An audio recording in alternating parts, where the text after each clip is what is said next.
নিজেকে এতটা পরিবর্তন করো যাতে তোমায় আঘাত দেওয়া মানুষগুলো তোমার চোখে চোখ রেখে কথা বলার সাহস না পায় এবং তোমায় দেওয়া সেই আঘাতের জন্য আফসোস করে। নিজেকে দুর্বল ভেবো না, মনে রেখো তুমি দুর্বল নও, তুমি জন্ম থেকেই জয়ী।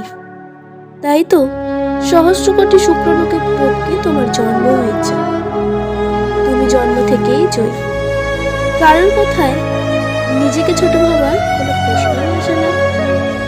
তুমি তোমার জায়গা থেকে বেস্ট। মনে রাখবে প্রত্যেকটা মানুষই আলাদা। তোমার নিজের দু হাতের শক্তিও কিন্তু এক নয়, কিংবা এক হাতের আঙুলও প্রত্যেকটা আলাদা আলাদা। তাই তুমি কার মতো হতে পেরেছো কি পারোনি সেটা ভেবে নিজেকে দোষ দিও না।